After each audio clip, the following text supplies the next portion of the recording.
भारत माता की, भारत माता की। आप सब लोगों से मेरा एक निवेदन है कि जितने वक्ता यहां आपसे पहले बोल गए उनकी बात समझ में आई या नहीं आई, तो फिर मैं बोल लू ना।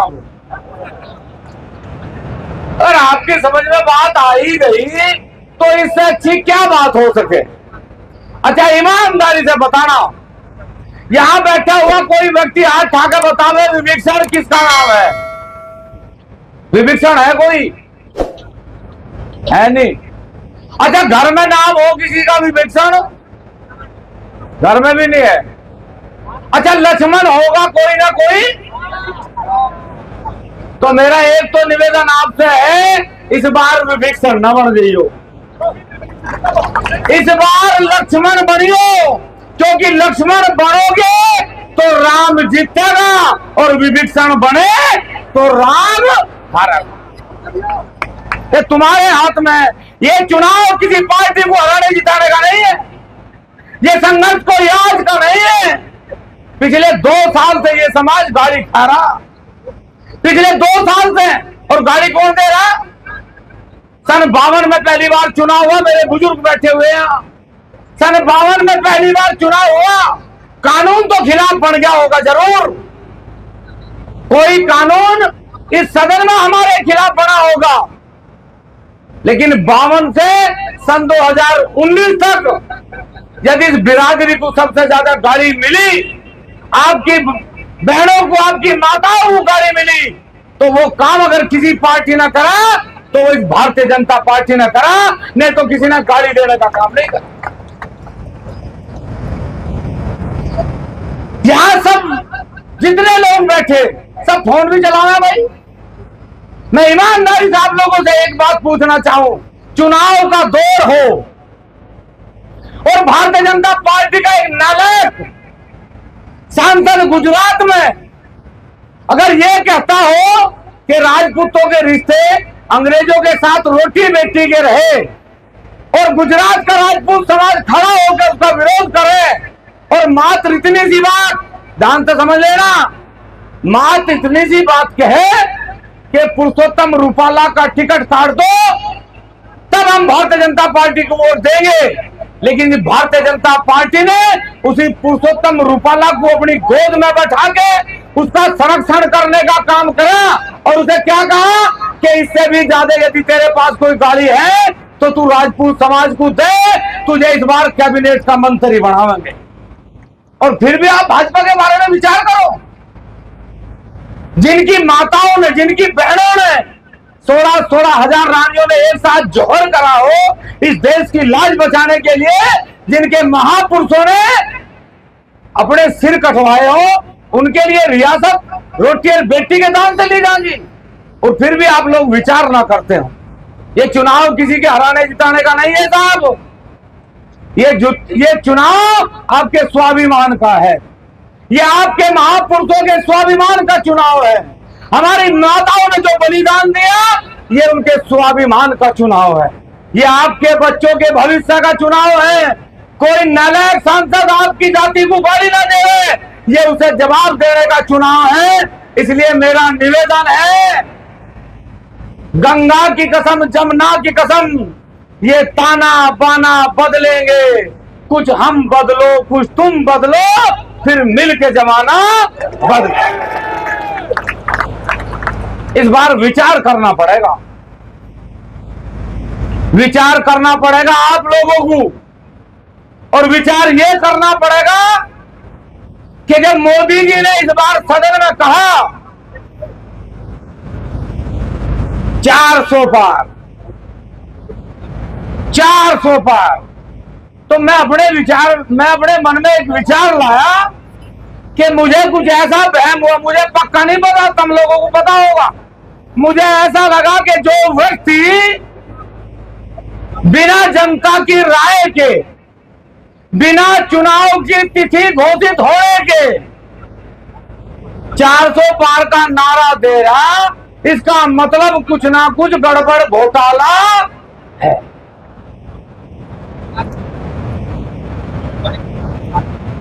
अच्छा कमाल देखो, इसे नु कहे लोकतंत्र है। अच्छा सन 2014 में किसे वोट दी थी भाई? 14 में किसे दी थी? भाजपा को। 19 में किसे दी थी? भाजपा को।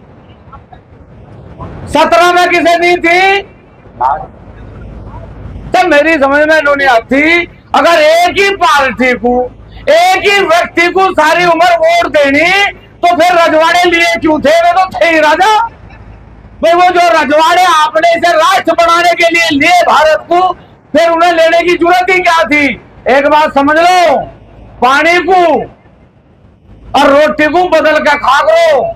और जो एक ही पानी पियो जाओगे तो बीमार हो जाओगे, और एक ही प्रकार की रोटी खा जाओगे तो बीमार हो जाओगे। इस बार ये जो आपका सांसद है भाई, इसे बदल लो, नहीं थारे पेट में दर्द, बीमार हो जाओगे तुम। और ये मेरे कहने से नहीं बदले, ये कोई लड़ाई मामूली नहीं है। जो पहले चरण के चुनाव में 19 तारीख को वोट पड़ी, 19 तारीख में जो वोट पड़ी, वहां भारतीय जनता पार्टी की कोई वोट नहीं है भाइयों के। वहां पूर्ण रूप से सफाया है। और 2 चरण हुए, चरण 2 ही तो हो, इन्होंने तो बनाए रखे 7 भाई। भगवान के भी 2 चरण, माता के भी 2 चरण, हमें तो नहीं पता, दुनिया में 2 ही चरण हो बस। वहां तो 2 ही होते होंगे, 2 ही चरण हो। एक चरण तो हो लिया, दूसरे में 18 नंबर है, दूसरे चरण में तुम काम को कर दो, फिर 400 नहीं, फिर 200 भी नहीं है मेरे भाई कहीं। और भाई घर बैठ कर तुम नू सोचो जाओ कि यो देश गुलाम हो जाएगा, यो देश मिट जाएगा, यो देश बर्बाद हो जाएगा।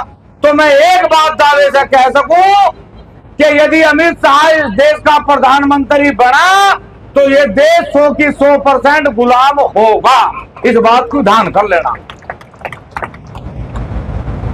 बचाओ भाई, अगर देश को बचाना चाहते हो तो पहले अपने आप को बचाओ। अगर आप लोग बचे तो देश बचेगा, अगर आप लोग नहीं बचे तो ये देश भी नहीं बचेगा। इसलिए हमारा निवेदन है, इस बार मत देखना टिकट किसने दिया, निशान कौन सा है, इस बार देखने की जरूरत नहीं है। इस बार आपको ये संकल्प लेना है कि जो भी भारतीय जनता पार्टी को प्रत्याशी हराएगा उसे आप वोट करोगे, करोगे कि नहीं करोगे? और जिसे तुम वोट करोगे वही भारतीय जनता पार्टी को हरा देगा, इसमें भी कोई सोचने की बात है। हाँ भाई, तारे मन में कुछ संशय है क्या? बोल लो कम, सच्ची है ना बात। मैं एक बात बता दूं छोटी सी, उसके बाद अपनी वाणी को विराम दूंगा। एक बार स्कूल में एक मास्टर बालकों को पढ़ा रहा था, समझियो जानते, हंसियो खूब, मेरे को कोई फर्क नहीं पड़ता, क्योंकि रामदेव 3500 रुपए ले रहे हैं मेरे भाई हंसाने के, यहाँ फ्री में ले रहे तुम। मेरी बात को समझने का प्रयास करना। एक बार एक मास्टर स्कूल में बच्चों को पढ़ा रहा था, और बच्चों ने क्या करा, मास्टर ने कहा भाई कल को, जैसे शैतान सा बालक है भूपेंद्र, इसे कहा 10 रुपए दे देते हो, कल को स्कूल मनाइए। अब भूपेंद्र स्कूल में छुट्टी तो मान ली, लेकिन उसके मन में संशय ये हो गया, यार मास्टर ने 10 रुपए भी दिए, स्कूल में आने को भी मना करी, इसका मतलब कुछ ना कुछ गड़बड़ है। वो चोरी से जाके क्लास में बैठ गया। अब स्कूल में डिप्टी आ गया। जब डिप्टी स्कूल में आया तो डिप्टी ने कहा भाई बच्चों मैं आपसे एक सवाल करूं। उन्होंने कहा बताओ। उन्होंने कहा ऐसी चीज का नाम बताओ जो स्थान बदल तो ही नाम बदल जा। अब बालकों को पता नहीं था कि मास्टर ने तो पढ़ा नहीं रखा था। अब वही भूपेंद्र ने हाथ उठाया, मास्टर ने सोचो थारा भला हो जा भाई, ये तो स्कूल में आ गया। उन्होंने कहा बैठ जा तू। मास्टर क्या है उसे तू बैठ जा, डिप्टी क्या है तू खड़ा हो। अब बच्चा खड़ा हो गया। डिप्टी ने कहा बताओ बेटा। बोला जी ऐसी चीज बाल है, ये सिर पर है तो सिर के बाल, यहां से भोरी पे आ जा तो भोरी के बाल, यहाँ दाढ़ी पे आ जाओ तो दाढ़ी के बाल, मूछ पे आ जाओ तो मूछ के बाल, छाती पे आ जाओ छाती के बाल, पेट पे आवे पेट के बाल। और जैसे नीचे को हाथ करा था मास्टर ने उसका हाथ पकड़ लिया। जब उसका हाथ पकड़ लिया तो डिप्टी बड़ा खुश हुआ। तो डिप्टी ने एक पर्चा बनाया, एक लेटर बनाया, उस मास्टर को दे दिया। मास्टर घबरा के बोला तू तो सस्पेंड हो गया भाई। अब वो मास्टर जो था उन्हें घर गया, वो लेटर जब खोला तो उस लेटर में लिखा हुआ था कि इस बच्चे की अच्छी बात सुनकर, सही जवाब सुनकर आपको इस स्कूल का हेड मास्टर बना दिया। तो वो खुश हुआ और खुश होकर वो गया उस बालक के घर। और उस बालक के जब वो घर गया तो बच्चा डर गया। उन्हें सोची भाई आ तो तुझे पिटवा होगा। उन्हें उसके माँ बाप को कहा भाई मैं तो इस बालक को बहुत खराब समझू था, पर आज तुम्हारे बालक की वजह से मुझे मेरे डिप्टी ने स्कूल में से मास्टर से हेड मास्टर बना दिया। बालक खुश हुआ, बाहर निकल कर आया, बोला मास्टर जी जो तू मेरा हाथ ना पकड़ता मैं तुझे आज डिप्टी बना देता। तो मेरे भाई तुम भी मेरा हाथ पकड़ लो तो मैं डिप्टी बना दूंगा। पकड़ोगे या नहीं? इस बार मौका है, दोबारा नहीं मिले, कसम खाओ।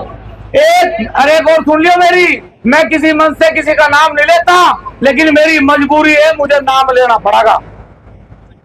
सोलंकी जी चुनाव नहीं लड़ रहे। अगर आप सब लोग चुनाव लड़ रहे तो जीत होगी, और यदि आप सब लोग चुनाव ना लड़े तो आप लोग हार जाओगे। आप सब लोगों को चुनाव लड़ना पड़ेगा। कसम खाओ हाथ उठा के कि सब चुनाव लड़ेंगे। सबकी गरिमा है, सबका स्वाभिमान है। स्वाभिमान है कि नहीं है? हाथ उठाओ सब लोग, दोनों मुट्ठी बंद करो और वो आज वो नारा दोहराओ जो 7 तारीख की पंचायत में क्षत्रिय समाज ने संकल्प लिया था। माँ की कसम खाई थी, धरती माँ की कसम खाई थी और भगवान श्री राम की कसम खाई थी। तो उठाओ दोनों हाथ और ये संकल्प लो कि इस बार भारतीय जनता पार्टी को पूरे देश में एक भी वोट नहीं देंगे। हाथ उठाओ और हमारे साथ कहो, रघुकुल रीत सदा चली आई, प्राण लाए पर वचन न जाए। एक बार सब अपने आप बोल लेंगे पूरी ध्वनि के साथ, अपने आप बोलो सब एक बार, रघुकुल रीत सदा चली आई, प्राण लाए पर वचन न जाए। जय हिंद, जय भारत।